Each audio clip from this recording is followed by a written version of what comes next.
Much, and can I now welcome Mr. Daniel Westman, Chief Executive Officer, and other representatives of the Australian Energy Market Operator. I understand that information on parliamentary privilege and the protection of witnesses giving evidence to Senate committees has been provided to you. For that Hansard record, will you please state your full names and capacities in which you appear? Daniel Westerman, I'm the Chief Executive and Managing Director of the Australian Energy Market Operator, or AEMO. Thank you, Ms Weston. I'm Merryn York. I'm the Executive General Manager of System Design at AEMO. Thank you, Ms York. Senators, I'm Rebecca Irwin. I'm the Executive General Manager of Government and Stakeholder at AEMO. Can we just check that we're happy with media? The committee members are happy to have media here in the hearing room with us. Thank you. And on that, I will throw to the Deputy Chair to start. Of course.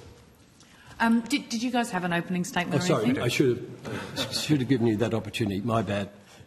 Would you like that now? Yes, please. Yeah. Well, thank you, Chair, Deputy Chair and Senators for the opportunity to appear here today. I'm joined by my colleagues Merryn and Rebecca, who've introduced themselves. And at the outset, I'd like to provide an overview of AEMO's role, our functions and governance as opening remarks, before, of course, answering any questions. Now, AEMO was established in its current form in July 2009 by the Council of Australian Governments, or COAG. AEMO's roles are to operate the electricity and gas systems, to operate the wholesale markets where electricity, gas and essential energy services are bought and sold, and to plan for the development of the national electricity market. AEMO employs around 1,500 staff located in most states and territories around Australia who work with stakeholders every day to ensure secure, reliable and affordable energy and to enable the energy transition for the benefit of consumers. AEMO's functions are prescribed in national and state energy legislation, rules and procedures. We work to the national energy objectives designed to promote the efficient investment and operation of energy services in the long-term interests of consumers, considering energy price, safety, reliability, security and meeting policy targets set by participating jurisdictions for reducing emissions. Doesn't look like it at the moment. The room might. From our control rooms, we manage the electricity network in Western Australia and the national electricity market, which is one of the longest interconnected electricity grids in the world. It stretches from far north Queensland down to Tasmania and west to South Australia. The network includes 40,000 kilometres of transmission power lines operated by 8 transmission companies, connecting power to 13 distribution networks which then serve homes and businesses. Our teams are constantly monitoring electricity demand against supply, which considers the activities of over 600 market participants who generate, store or transport electricity. We also consider the future outlook of the power system, and we consider horizons of 1 week, 2 years, 10 years and longer-term planning responsibilities for the NEM. An important study in that longer term is obviously the Integrated System Plan, which looks out to 2050. More recently, governments are requesting AEMO to take on new functions to further support Australia's energy transition, including the Capacity Investment Scheme and, through our subsidiary AEMO Services Limited, the New South Wales Consumer Trustee.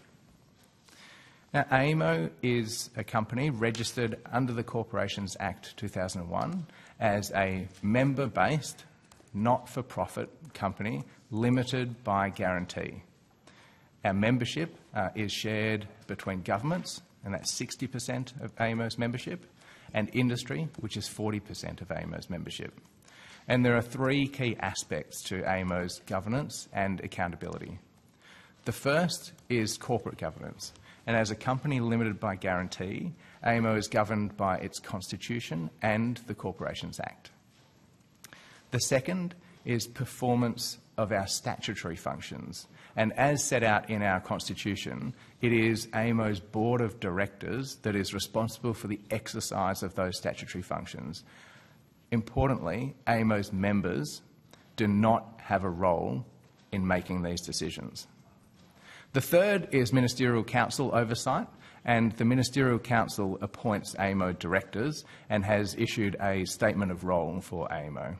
AEMO is accountable to the Ministerial Council rather than to any one particular jurisdiction, and AEMO regularly reports to the Ministerial Council on performance.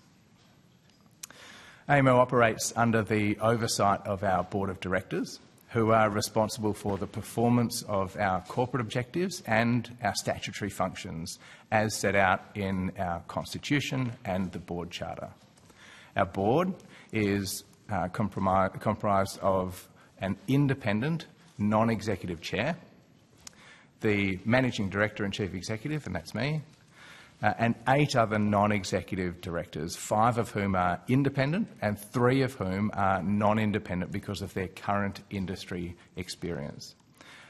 At least 3 directors, but no more than 6, must have industry experience as outlined in our Constitution.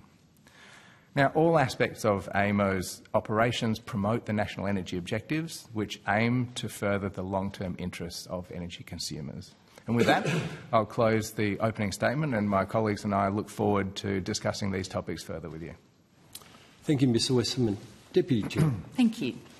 Mr Westerman, you've just been through those 3 elements of governance. Now, there have been accusations that there's no accountability and transparency, and you've talked about your corporate governance, your statutory functions and the MINCO oversight. Could you just expressly tell us why that makes you transparent and accountable, or if you have any sort of sense of those accusations that you are not could not actually be true by nature of those 3 protection mechanisms that you pointed out? Well, let me start by saying that, as the Chair mentioned in the opening statement, this energy transition that Australia is seeing is a rapid transition of an enormous part of Australia's infrastructure, and it is an essential service for consumers. So I can understand the level of interest in energy regulation, in governance, and in all activities in the energy industry. I would also say that AEMO strives to be as transparent as we possibly can be in all of our activities. I'm sure we'll talk later about the Integrated System Plan, where we have had over 2,100 stakeholders engaged in the development of that plan. That's just one of the many ways that AEMO strives to be transparent. Another would be the way that we set our budget and fees, which is a transparent process where we're clear about our priorities for the year ahead, the cost that it takes to deliver those functions. Of course, our ambition to do that efficiently, but to seek input on the fees that it takes for AEMO to cost recover as a not-for-profit organisation. With regards to overall governance, there are many bodies that have deep interest in the energy transition and in AEMO's activities. The 3 pillars that I outlined, for me, do provide clarity on accountability. Firstly, to the Corporations Act, it is a company limited by guarantee, and directors are responsible for all of their fiduciary duties. Importantly, that company limited by guarantee is a membership company, so we don't have shareholders, we don't have owners in the form of shareholders, but it is a company with director duties. The second is the performance of those statutory functions, and AEMO's Constitution is very clear about the statutory functions that AEMO has been conferred with, both at its outset and, of course, as new statutory functions may come along, such as the CIS, for example. It contemplates those statutory functions and makes sure that the Board of Directors is accountable for or responsible for the performance against those statutory functions. And then the third is the Ministerial Council oversight. And our energy system is a federated system, so that means that the states play an important role. So providing that transparency through the Ministerial Council provides that transparency and accountability to the Ministerial Council rather than to jurisdictions, rather than to one particular jurisdiction. I would say that in addition to all of that, we engage closely with governments and provide transparency on particular issues where we're either requested to do work or issues as they arise on the power system or the gas system. Thank you. And could you just step out for us how you ensure that there is no conflict between your operator and your planning role? Yeah, so you're right to point out that AEMO has an operational role and a planning role, and I'll ask my colleague Merrin to comment on this as well. Our operational role, in fact, if I step back for a second, I mentioned in my opening remarks that AEMO performs a prescribed set of functions that are quite tightly prescribed in the National Electricity Law and rules as it relates to the National Electricity Market and, of course, for WA, which we can cover separately. It's those rules that quite tightly prescribe what we do in both the operational timeframes and in the planning timeframes. In the operational timeframes, the rules are very clear. So, for example, we operate a security-constrained economic dispatch model. The market is crystal clear about the rules under which the market operates. Market participants bid and are dispatched in, as I said, a security-constrained economic dispatch way that has no regard to the outcomes of a particular planning function, except to say that reliability is, of course, a key consideration for us in each of those timeframes, indeed other elements of the National Energy Objective. But did you want to unpack that as well? Yeah. In terms of the planning functions, separate from the operational functions, we obviously have the scope of what it is that we plan for set out through the National Electricity Rules. And so we're really just meeting the obligations that we have in terms of the things that we need to, the way in which we need to perform our planning function as set out in the National Electricity Rules, in the same way that the operational dispatch and market operations are also set out in the National Electricity Rules. So the rules really prescribe what it is that we're required to do. Obviously, it's a power system, and what we plan for ultimately needs to be operated to make sure that we can deliver those all-important reliability and security outcomes for electricity consumers. So we do consider the fact that it is security-constrained dispatch as part of the way in which we need to think about system security from a planning perspective. So the two can't be completely separated from an engineering and technical point of view. But in terms of the scope of what we do, we're following what is set out as a requirement for our planning functions through the National Electricity Rules, as we are in the operational space. And do you find that there's any undue influence from market participants in terms of your planning decisions? And if there is, or even if there isn't, how do you manage or mitigate for that? Yeah, well, the guidance that we get in terms of the way in which we perform our planning functions is quite clear. And so the fact that the arrangements and the guidance under which we plan is again set out in the National Electricity Rules. So if we turn to something like the Integrated System Plan, the rules have quite prescriptive arrangements about the way in which we think about that. In addition to that, there are guidelines that the Australian Energy Regulator develops around the way in which we forecast. So it's a set of guidelines around forecasting best practice and also a set of guidelines around the cost-benefit analysis that we have to apply. And so we're quite transparent about the way in which we do that.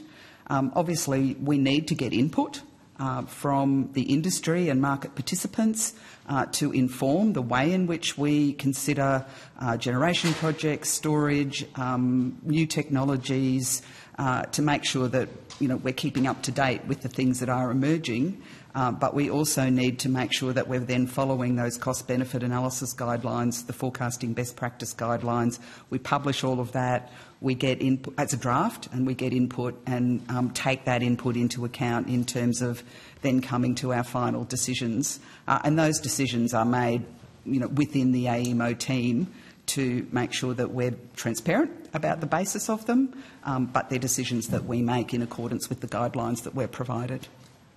Could I just add to that and say that we get to a better answer through consultation, and that's why we put a lot of effort into consultation. We know there's a lot of interest in our work, and that's why we provide so much of it. It is publicly available. We strive towards as much consultation, transparency and openness as we possibly can.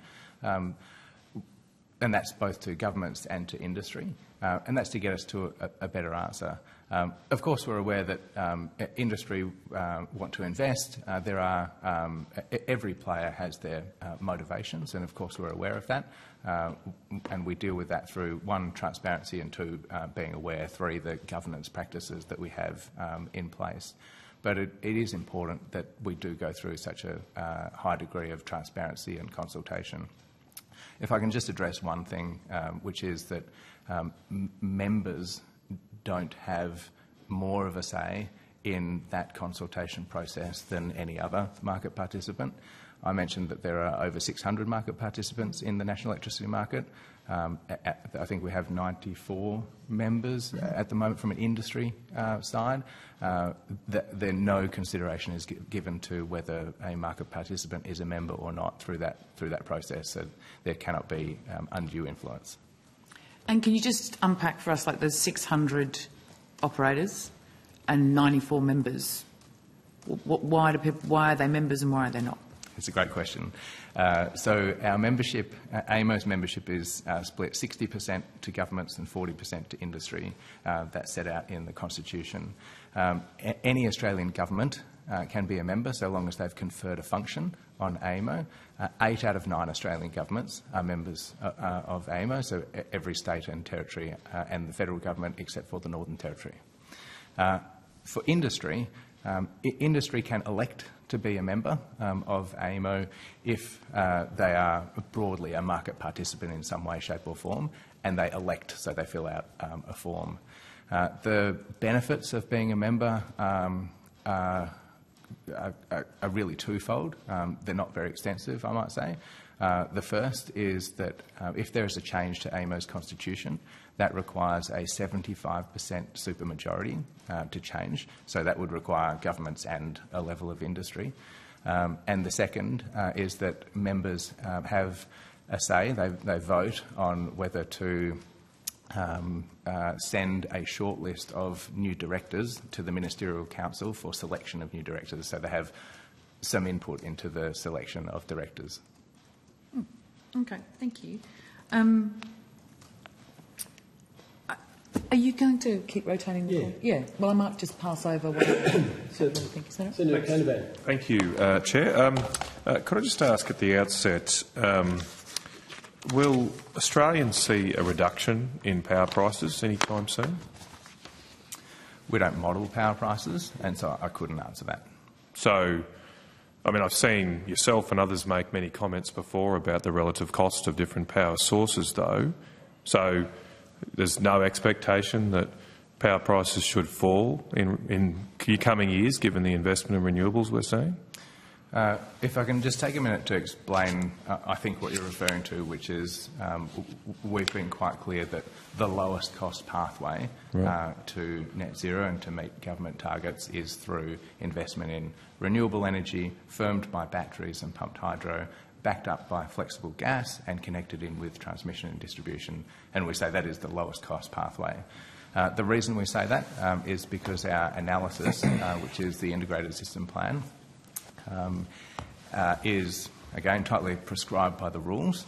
It requires us to find within the parameters of meeting all government targets along the way to net zero by 2050, the lowest cost pathway for meeting reliability and security of the power system at each point through to 2050. That's the output of the integrated system plan. I suppose what Australians want to know, though, when I talk to people about what they have to pay now, is will they see a reduction from current levels?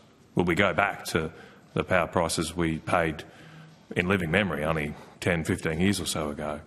Will that happen? That's understandable, but we don't model future power prices. I might also say that when we talk about the lowest cost pathway, there are a couple of things in there. One is all of our electricity bills comprise of wholesale costs, which we do. That's what we're talking about when we say the lowest cost pathway. Networks costs, transmission and distribution, which we do not model. And then the third would be retailer margins and retailer costs and other such fees, which again we don't model. And a home electricity bill will need to consider all of those factors. So you're telling me that we conduct this huge 20-year planning exercise on the future electricity system, and we don't even consider what the outcome, what power prices will be from the outcome of that planning? Well, under the National Energy Objectives, we're required to consider energy price in its broad terms. For us, in the context of the integrated system plan, that means the lowest cost pathway to meeting energy reliability and security targets all the way through the government emissions targets to net zero. What we don't consider, and we're very clear that we don't consider it, for example, is investment that's required in distribution networks, local transmission augmentations, distributed energy resources, the investments that consumers make in rooftop solar, in batteries, in electric vehicles, energy efficiency. So as you know, Senator, this is a complex... But, I mean, look, maybe you're not to blame for this, Mr Westman, I don't know, but this seems like a huge gap and scandal to me that we are spending all this money, all these resources, and we're not even calculating probably the most important variable for any Australian in this debate. That is, what will be the price of power they pay at the end of all this. You can't tell us or any Australians what that will be.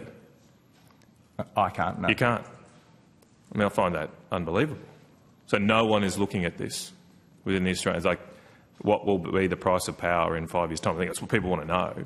And I know you're going to have a lot of caveats, but when people read the headlines about renewables being the cheapest form of power, I think what people have had the expectation, understandable expectation, given what their leaders have said to them, is that that will mean we'll have cheaper power prices. But you're saying you cannot guarantee that the current government policy settings which you model will deliver lower power prices? I can't guarantee that, no. And what I would say is we try to be quite clear about the communication of our message, which is that the integrated system plan, which considers these things, generation storage and major transmission upgrades, is the lowest cost pathway. It doesn't refer to whether it's cheaper or more expensive for that wholesale component, and it explicitly doesn't consider other parts of the consumer energy bill. Right. Yeah. Yeah. And I want to sort of get to that. I suppose just before I do, I suppose the thing that perplexes me more than anything else is that we have probably per capita the greatest blessing of energy resources in the world. Amazing resources of coal, of gas, world's largest uranium reserves. Yes, we have the sun as well.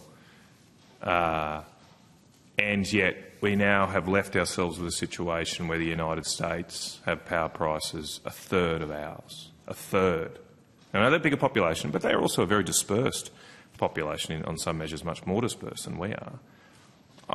Population-wise. How have we allowed that to happen? How have we allowed a situation to emerge where, with very similar energy resources to the United States, we now have power prices 3 times higher than they do? Has anyone got an answer for that? I'm not sure I can provide an answer to that today. Yeah. Yeah, someone should be looking at it for sure. If we're doing inquiry energy planning, someone should be able to answer that question. Okay. Getting to the detail, because I wanted to go to this lowest cost pathway. It seems to me, just to confirm, that what you're actually modelling is not your objective or your constraint is not when you model, when you do the ISP, what is the cheapest way we can deliver power to Australians. It's not as simple as that in what you're actually calculating. Within set parameters, and do you want to? Yeah. So what are the constraints? It's a constrained optimisation. Is that a fair way of putting it? Yes, Senator. So if we turn to the way in which the integrated system plan has been prepared and what we're required to do going forward. So the integrated system plan is prepared every 2 years, so it's a repeat exercise. The way in which that is developed is set out in the National Electricity Rules, so specifically around Clause 522. And some of the things that the rules set out is the things that we're required to take into account. So one of the things in the rules at Clause 522.3 is that we must consider emissions reduction targets that are stated in the target statement, which is published by the Australian Energy Market Commission. And so that target statement sets out a range of policies that we must take into account. So in that regard, taking those policies into account and then applying the forecasting best practice guidelines, the cost-benefit analysis guidelines that, again, are provided to us in the way in which we prepare the integrated system plan, we then are working within the boundaries of the way in which the national electricity rules and the other frameworks are set out for the preparation of the integrated system plan. So in no way can the ISP be characterised as any kind of cost-benefit analysis of the decision to impose certain carbon budgets, net zero targets, renewable energy targets, or any other energy policy settings that are an input to your modelling? No, we are only permitted within the framework that we have, as set out in the rules, to take those policies as set out in the target statement as an input, and then to work out what is the lowest cost way to get to net zero by 2050, which every state has included in the target statement, and the other range of policies that are included. What's the lowest cost pathway given those parameters? Yeah. As someone who's done a lot of economic modelling before I was in this place, it seems a very strange process that we're only looking at effectively one main scenario. I know you might have some other inputs you change, but from a policy perspective, just to confirm, there's no baseline here. You don't model this is what the baseline would look like, the world would look like, without us adopting, say, net zero emissions by 2050. No, that's not something that we do, and not what we would see is permitted to be done under the national electricity rules. Yeah, and that's obviously you've been asked to do that by government effectively. Is that they've set, or the Ministerial Council has set those? These rules were developed, if we go back to the origin, I guess, of the integrated system plan. This was a recommendation out of the Finkel review back in 2016. The first integrated system plan was published in 2018, and there's one every 2 years since then. The rules, as they were developed through a ministerial process to develop those rules. There was a lot of input and consultation at the time, and then those rules were put into the National Electricity Rules, and AEMO was charged with the function of doing the integrated system plan.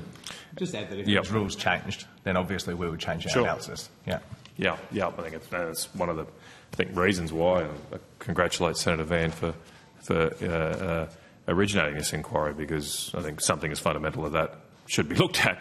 How much is the cost of these different policies? And the way to do that is establish a baseline and compare your modelling or some modelling that models that cost of different policies against an alternative.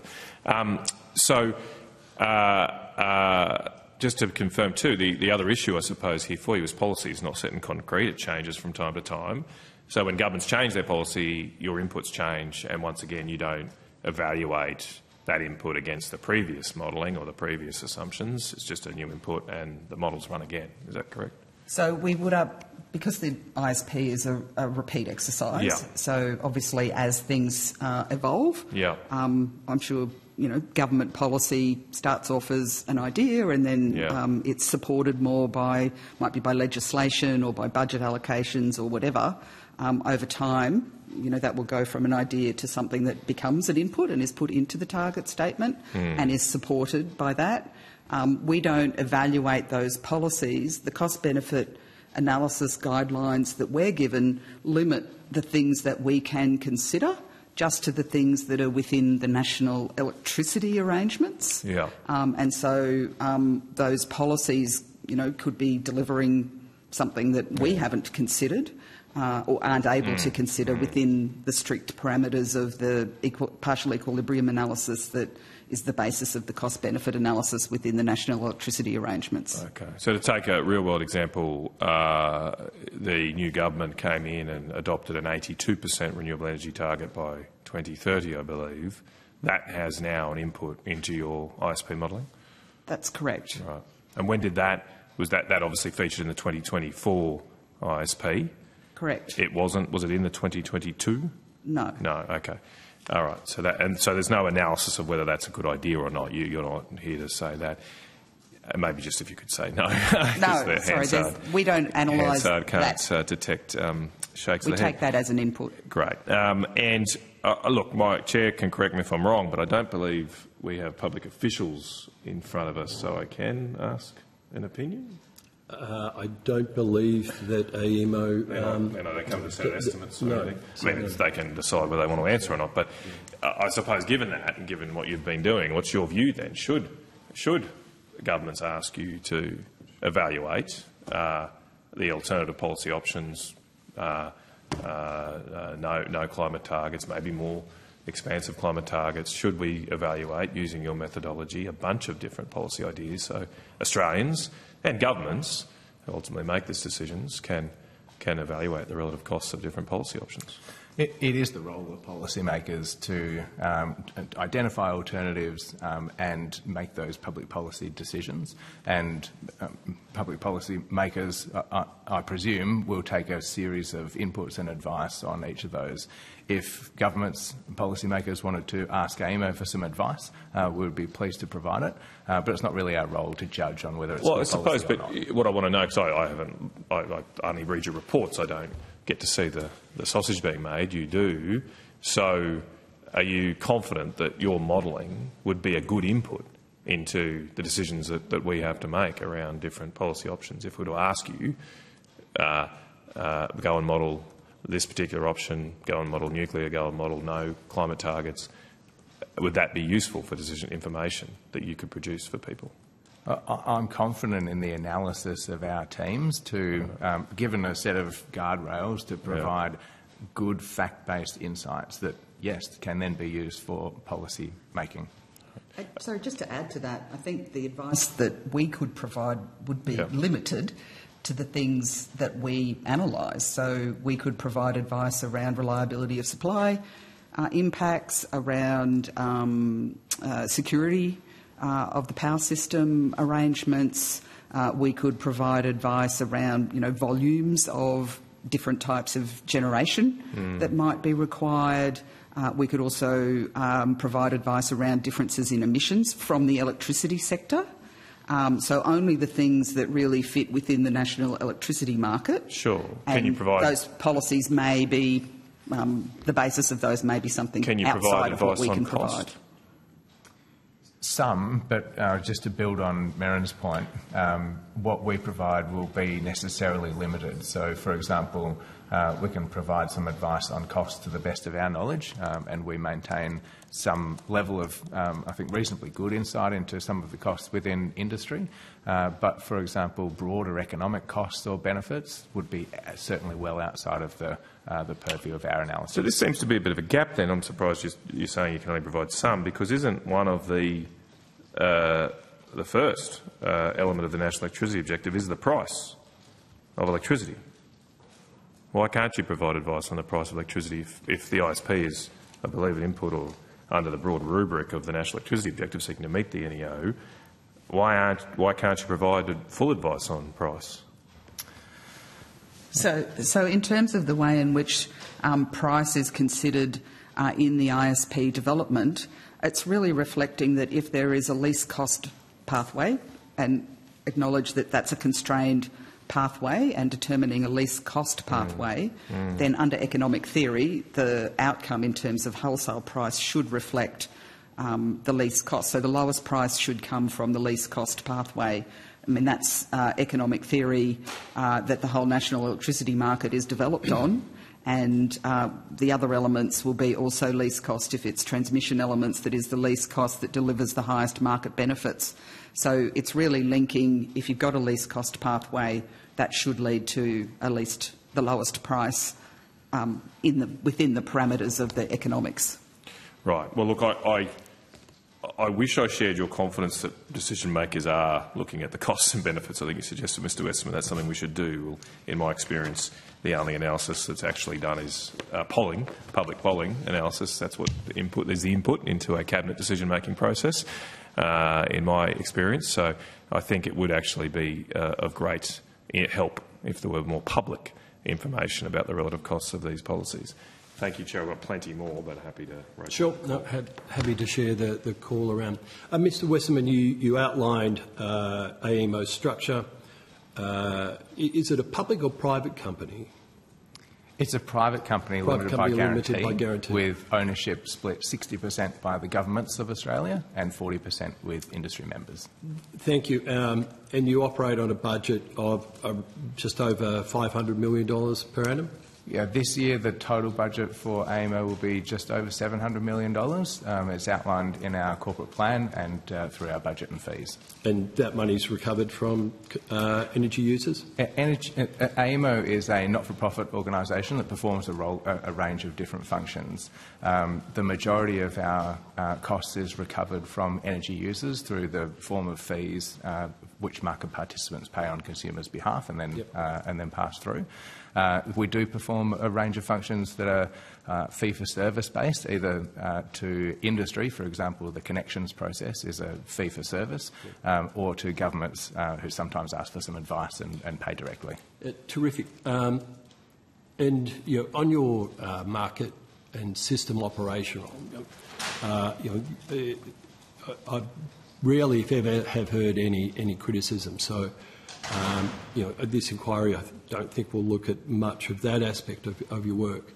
I think where some of the bigger questions come in is around planning, and particularly around the ISP, especially because over its current life, or within the 2024 ISP, you're projecting expenditure of $122 billion that's going to be needed in improvements in the energy system. Given both the quantum of your budget and the forward-looking quantum of investment that's going to be required, do you not think that that a private company should have greater oversight? One of the criticisms we often hear is you're accountable to so many, you're accountable to none. Obviously, we have the AER appear before Senate estimates, which is one of, if not Australia's greatest accountability measure. Do you not think that there's scope to change AEMO's structure such that it was a statutory authority and therefore had some greater accountability to the people of Australia? Well, thank you for the question, Chair. And thank you for acknowledging that AEMO, one, our operational role is critical, and two, that there is a lot of interest in the planning function. As I said at the outset, we do strive to provide the greatest amount of transparency into that planning function we possibly can, and I'm sure we can run through just how we do that. We also get quite a lot of feedback from stakeholders that our transparency is improving. So every year we do stakeholder engagement survey.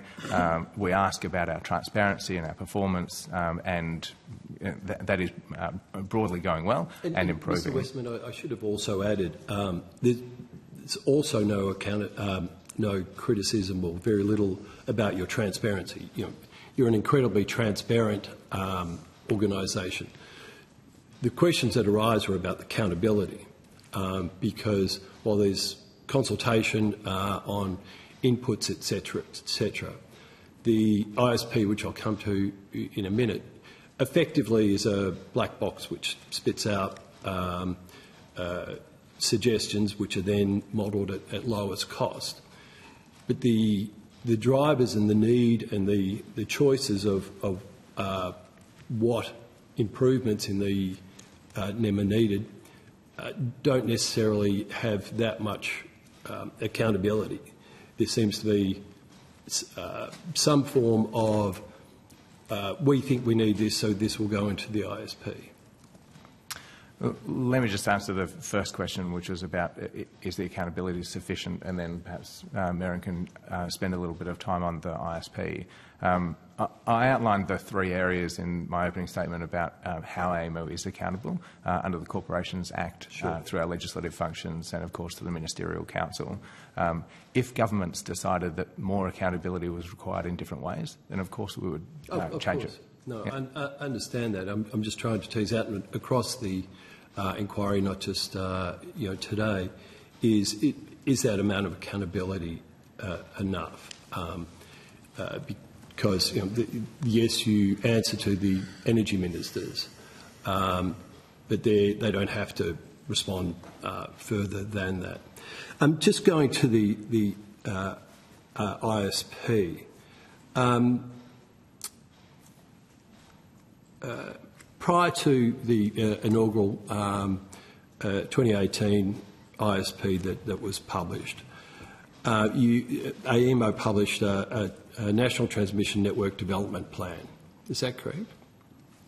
Yes, that's correct.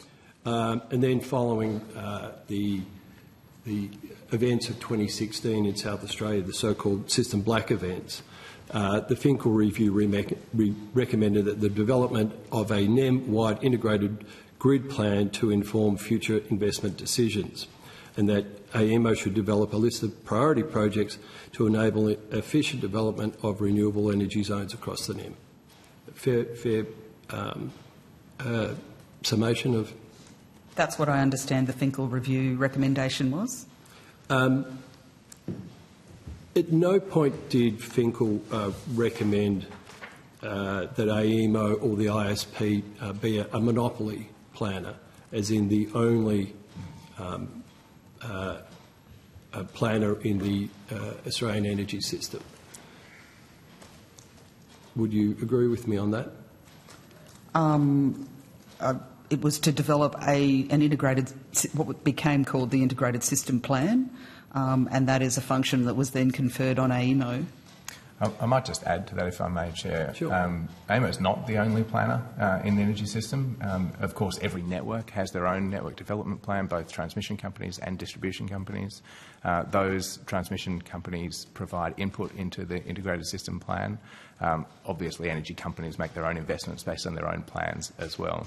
The integrated system plan is clear about what it is and what it isn't. It is an optimisation against a set of rules. And I'll come to that shortly. Am I correct that that previously, or prior to the Energy Security Board, that made changes to the Finkel review such that ISP priority projects could be deemed actionable and then go on to complete a RIT-T? Prior to that decision being made and promulgation through the rules, AER used to play a role in the RIT-T process, didn't they? They had to do an economic analysis, I think it was called a 5116. assessment? I can't comment on the 5116 or the history that was before my time, but the AER does play a critical role in the assessment of all RET-T processes. Yeah, perhaps I could set out how I understand it, and if there's a difference, we could just make sure we're on the same of the same understanding. So, the way the integrated system plan rules were then developed, which is what guides us rather than necessarily the strict wording in the original recommendation in the Finkel review. So the rules as they're set out included, and this was in the original, was in effect in the original rules that were set, that for the preparation of the integrated system plan, we take into account existing power system assets, so whether that's network or generation. We also take into account projects that are in development. So this goes to, it's a repeat exercise and projects flow through. So a project might be in the pipeline in one ISP and then a committed project in the next one, and that's an input, whether that's storage, generation, network or whatever. And then for future projects, we take a different approach for generation and storage projects where they are not, they're not pipeline projects, they're really hypothetical capacity, and we select where that is located based on the resource capability, so whether that's wind resources, storage needs, solar irradiance levels, and we're looking for how do we get the best input into the system in terms of generation relative to the cost coming from our cost database. We do something a little bit different for transmission projects where we work with the TNSPs. To Daniel's point, they are also an important planning body for the development of their own networks in their own jurisdictions. And so we work with them on options for projects. They will have ideas, we have ideas about what might help to connect everything up. And for those projects, we will do a cost-benefit assessment. And if those projects are required to progress on to the next step, then they meet the criteria to be an actionable project. And what that means is that that needs to progress to the next stage in the regulatory approval process, which is the RET-T, so the regulatory investment test for transmission. But it's the actual proponent of the project that runs the RET-T. That's got a series of consultation steps, again, set out in the rules. And if that passes the RET-T, then those proponent of that transmission project would then apply to the AER generally for a contingent project assessment, and that's where the revenue for that project would be determined. But it may be that that project doesn't pass the RET-T, in which case it would go no further and we'd be back in the next ISP to make whatever adjustments are necessary. Of course, and we'll talk about the RET-T a little bit later. But where I have a concern, and I think it's shared by many, is following those changes where, contrary to the Finkel review, AEMO was given the power to be able to deem projects actionable. And these are projects, as you say, right across transmission, generation, storage, etc. But as you said, a lot of the you liaise with the TNSPs and determine what they think they need. And what's been occurring, certainly over the last couple of ISPs, is some mega projects, I think is safe to say, that have had, and again I'll come to this later, have had questionable runs through the RET-T process. Mr. Westman, given that all those projects are putting this $122 billion burden on electricity consumers, and that the ISP is a cost-benefit analysis driven by the lowest cost options, it's not an economic test.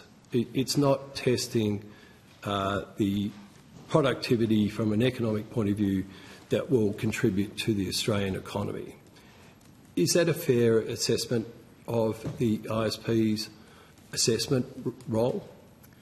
Well, what the Integrated System Plan does is optimise to develop what's called the optimum development pathway, which is the assessment of transmission projects which would support the least cost pathway through government targets to net zero by 2050. As we've outlined here, there are, of course, a number of other public policy factors that would need to be factored into policy decisions.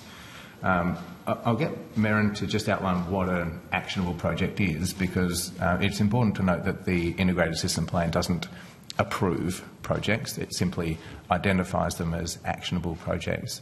But I'd also just point to, Australia is going through a rapid transformation of our energy system, and we're not alone in that. When we look around the world, there are significant investments in transmission, in storage and in generation to support energy consumers to meet reliability and security on a pathway to net zero in many cases, but just to meet growing demand in others. The pathway that Australia is on is a very common one. So it's not. There are a lot of parallels that can be drawn. My point is more. The ISP has become almost like a Bible. You hear it everywhere in this parliament, other parliaments. Activists of the like, will say, "Oh no, AEMO ISP says this is the path forward," and it therefore has become effectively the only pathway forward. Yet the projects that go into the ISP aren't tested independently. You aren't brought before the Senate to test what those projects are in this sort of forum. Yet they proceed, if they get through the RIT-T process, and I recognise that is there.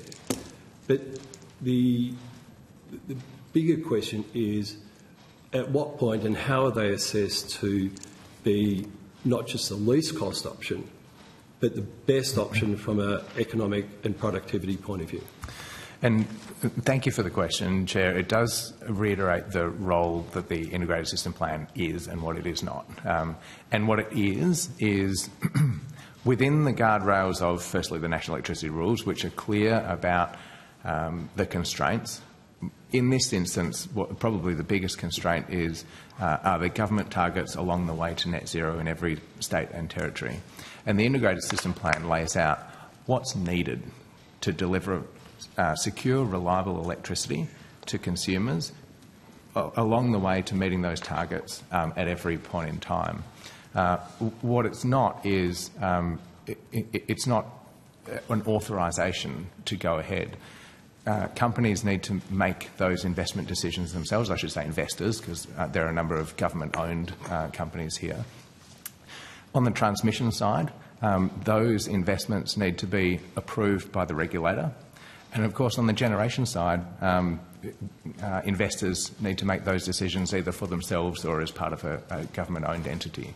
So it is not an approval of a particular set of generation or of transmission. Maybe I could just add something to that. So the RIT-T itself has not changed pre and post ISP.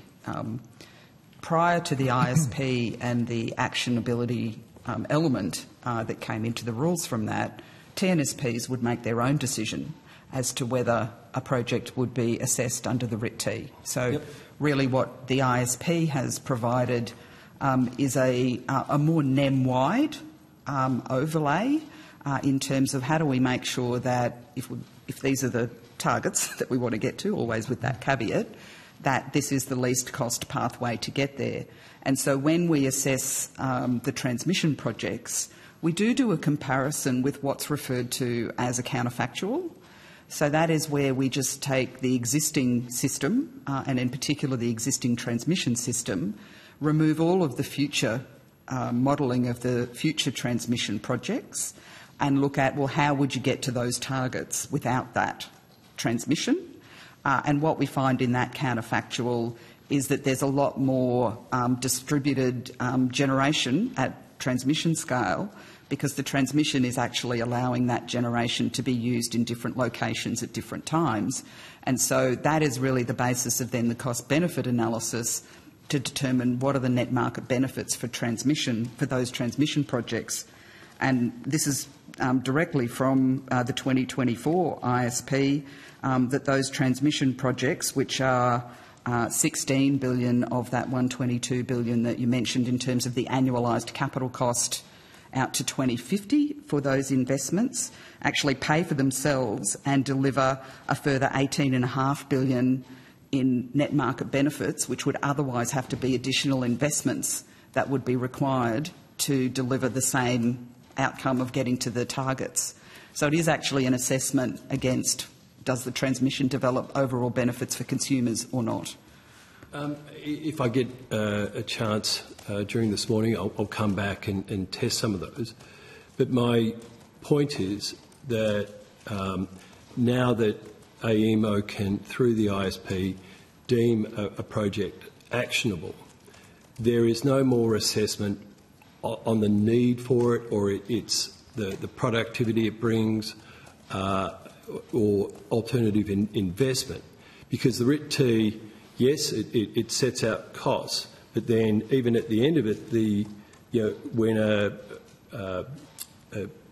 proponent puts forward a contingent project assessment to AER, that is in effect just an audit of whether the prices in that or the costs within that RIT-T are reasonable costs or are the costs. It doesn't.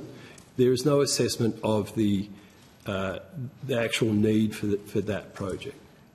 That's not my understanding of the way the regulatory investment test for transmission works after the actionability. So, as part of the ISP, the first stage of the RIT-T process, the project specification consultation report, occurs as part of the RIT-T. There's also, as part of the ISP, there's also a call for non-network options. So as part of the final ISP, there's a call for non-network alternatives, which the proponent of the project then needs to take into account in their assessment in the next stage of the RIT-T. So there's every opportunity for alternatives to that project that was in the ISP to be assessed as a better overall outcome to address the need that's been identified, whether that's a non-network alternative or a different alternative to the project that was in the ISP, and that's exactly what the RIT-T process does. Rather than taking up time this morning, I'd welcome, and I'm sure the committee would join with me, if you'd like to answer that more fully on notice to this committee, that would be most useful. It might be a question for the regulator. We'll be putting questions to them too, but just following on, if this is Ms York's evidence, and you might be best to expand on it. We can describe a description of how we understand the RIT-T will be applied by TNSPs. That would be great. The following on difficulty with the RIT-T is AEMO puts forward a project proponent says yes, we can build that, does a RIT-T, and it's AEMO that assesses the RIT-T. That's not my understanding. Again, so what happens, the way the framework is set out. So the PADR is sent to you, it's consulted on by you, then a PACR is done by the proponent, comes back to you, and you consult on that, and then the proponent asks you for a feedback loop, which then triggers it going on to the AER for assessment. Perhaps we can set out our role, but just to provide what I understand our role to be, is that the proponent of the project publishes and consults on a project assessment PADA, the report. Yeah, yep. And then the conclusions report. Those documents are given to AEMO to put on their website purely for visibility purposes. We do not do any assessment of the proponent's assessment until we get to the feedback loop, and that's obviously at the PACA stage, where we are required to provide a confirmation if it's still part of the whatever is the latest optimal development path in the latest integrated system plan. So these RIT-Ts can take a bit of time to work their way through. So what the regulatory framework is requiring is just that feedback loop is literally a confirmation of, is that project still part of the optimal development path or not? I'm going to share the call, but that'll be of great interest to me. I've never heard before that AEMO isn't responsible for assessing the RIT-T process. Is not responsible.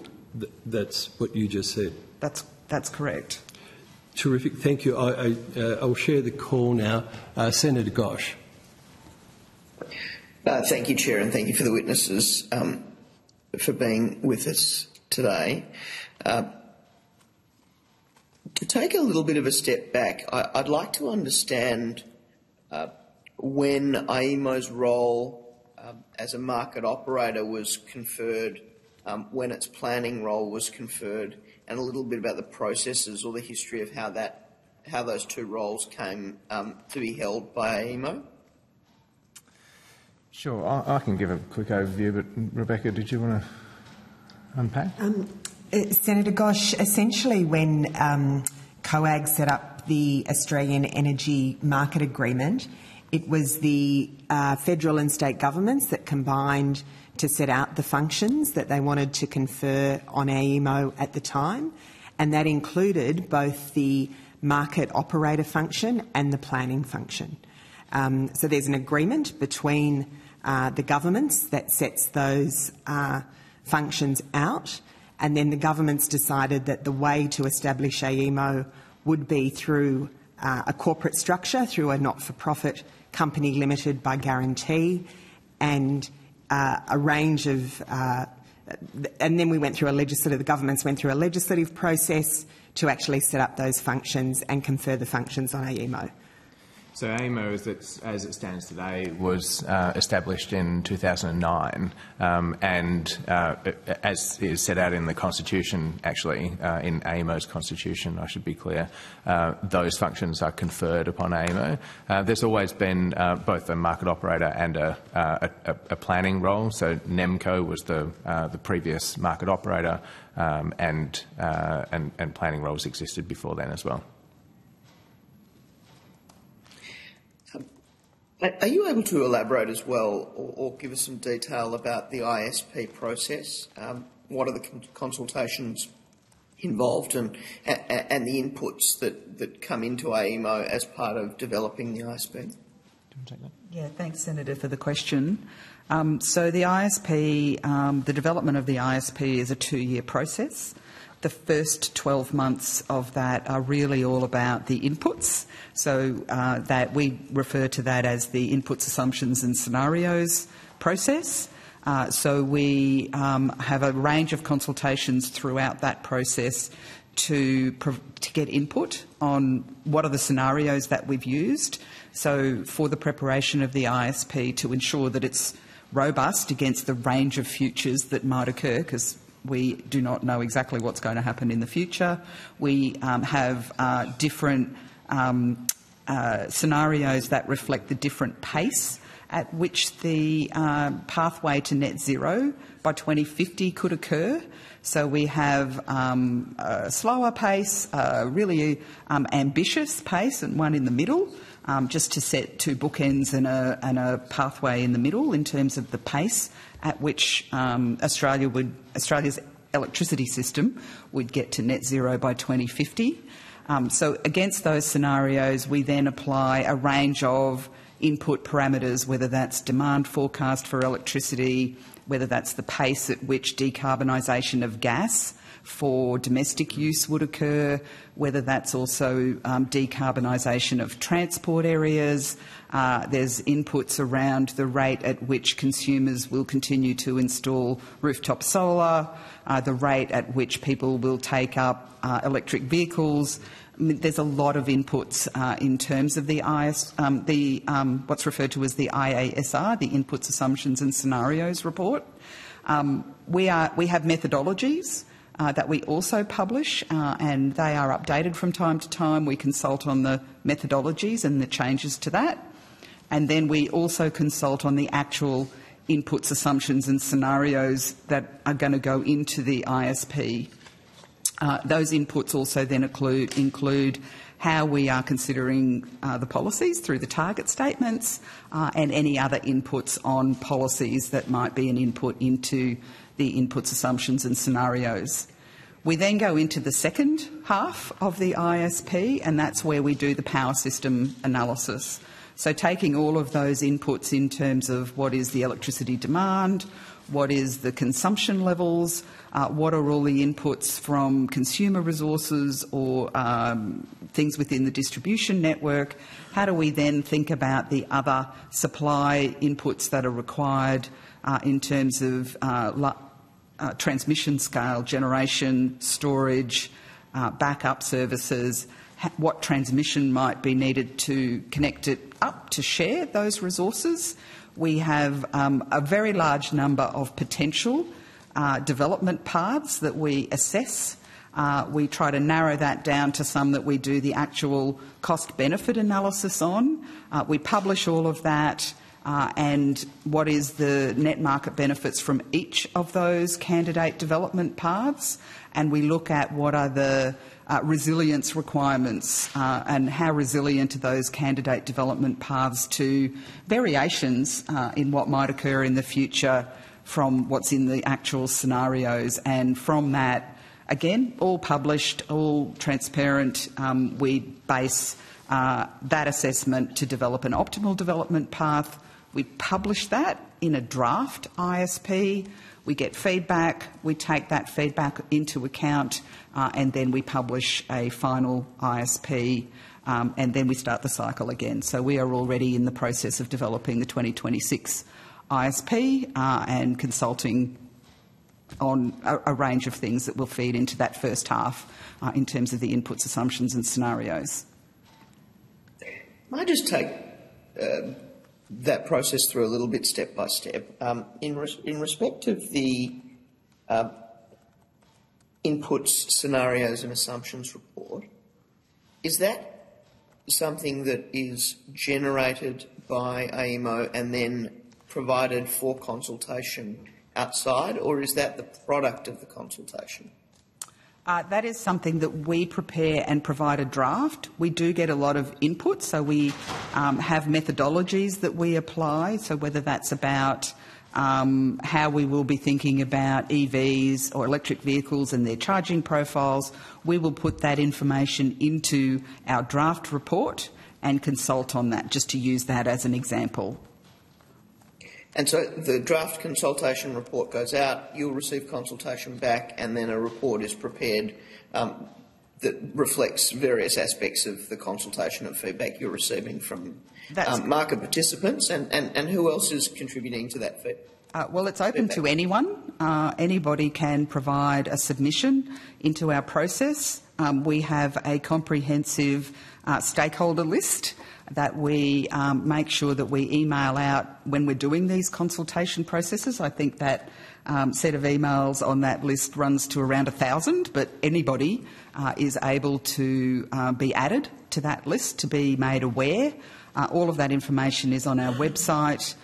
We run webinars to provide an opportunity for us to talk about what's in it and to answer questions directly.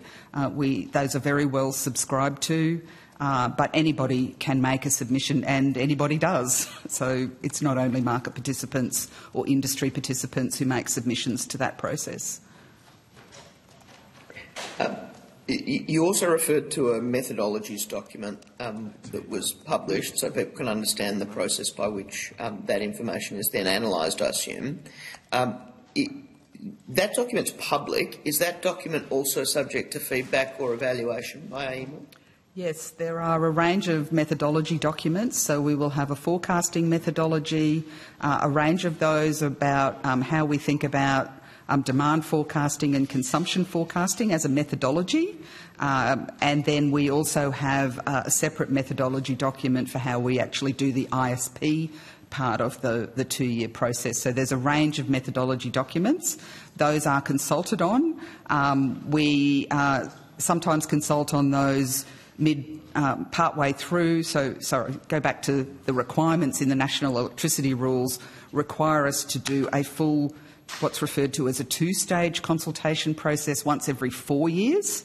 That's where we would issue an issues paper, get feedback, a draft of the changes to the methodology, get feedback, and then a final. In between times, if we feel that there's something that needs to be modified or would benefit from input from people, we can also run a consultation. Might only be a 1-stage consultation process where we put out what we think we're going to change and seek feedback on that. So those are very transparent processes in terms of what we're proposing to change and ensuring that we get input on both the methodology changes as well as the actual outcomes from those methodologies through the consultation on the IASR and the ISP, the drafts of those. Thank you. Look, I'll just pause there for a moment. I have some more questions about the second stage in relation to the ISP as well. But, Chair, I just note the time that it might be where we've scheduled for a short break and everyone's been there for a little while. So, Chair, did you want me to finish my questions or did you want me to do you want to take a short break and then come back? If you finish, thank you, Senator. If you, how much longer do you need for your final questions? I don't anticipate it'll be longer than 5 minutes. It might be shorter than that. Let's take that 5 minutes, then we'll do we'll try and keep it to a very short break. Thank you. And to then understand the power system analysis and cost-benefit analysis that's undertaken as part of that, you described it, I think, as the second stage, the development of the draft ISP. Is it the case that those things are essentially the products of the inputs, scenarios and assumptions report and the consultation process with the methodologies applied to them, or is there a separate process by which they're generated? So we use the forecasting methodologies to develop the inputs, assumptions and scenarios reports. Once that is finalised, which is at the end of the first year of that 2-year cycle, we then go on to the power system analysis, system security analysis, the cost-benefit analysis. So in that part of the process, there is an ISP methodology document, which again is consulted on and published on our website. But then we also have a range of other documents that we prepare along the way, things like what we did in the 2024 ISP is the transmission expansion options report. So we will work with the TNSPs through a joint planning process to develop a range of options, and we consult on what those options are and seek feedback on that. We will then look to evaluate that against the net market benefits in accordance with the cost-benefit analysis guidelines, and we will then publish that in the draft ISP, which is usually in the December of the second year of the cycle. So that would be for the 2024 ISP, that was around December 2023. And we consult on that, and then we will take input on the draft ISP and take that into account, make the changes to that as we consider are appropriate, and then we'll publish the final ISP usually in the June of it was for the 2024, it was June 2024. And the draft, sorry, the methodologies are public, the draft ISP is public. Are the inputs on that also public, or for the most part public? Yes, so those inputs, assumptions, that's all what's in the inputs, assumptions and scenarios report. So all of the demand forecasts, the assumptions around things like solar rooftop, batteries, all of that kind of stuff, costs of transmission projects, all of that is public. There's many, many pages of spreadsheets and documents on our website that provides all of that information. And does your feedback on that tend to be public as well? Absolutely. So we do publish the submissions that we receive, and we also are required to, or we do, provide a consultation summary report. So we prepare a document that says a summary of what feedback we've received through consultation and also what we've done with it. So where we've changed something, we will make that public as to what we've done with it. And acknowledging the extent to which even just members of the public can participate in that process, nevertheless, I imagine market participants have significant interest and often input or submissions through this ISP development process. How do you avoid kind of either undue influence or the domination of the process by market participants? Yeah, so market participants are able to provide input. But the assessment is guided by the arrangements that sit within the national electricity rules, so whether that's the forecasting best practice guidelines for the inputs that we develop, or whether that's the cost-benefit analysis or the other parameters that are set out in the national electricity rules. All of that actually guides our assessment, and we also have to prepare, in accordance with the rules, a report that sets out how we've complied with all of that, and we submit that to the AER after the ISP is completed. So it's quite transparent what we do, how we do it. Obviously, industry participants can provide submissions, but the guidance as to how we go about that is us following what is set out in the national electricity rules, independent of that input. Senator, I might just also add to Merrin's evidence that another key step in the ISP process is the role of the ISP consumer panel. It's also included in the rules. The panel are appointed and work across the 2-year process of developing the ISP. And the panel, the consumer panel, and the whole intention of that panel is to bring very much a consumer focus to the issues that we need to assess at each step in the process. The ISP consumer panel is required to produce 2 independent reports which are made publicly available. One is a report on the draft IASR report, the assumptions and scenarios report, and their second report, the consumer panel is required to produce, is on the draft ISP itself. So there is a very structured way for consumer views to be brought to the fore of the ISP development process as well. Thank you, and that concludes that topic. Thank you, Chair. Thank you, Senator. We'll take a short break and return maybe just after 3:30.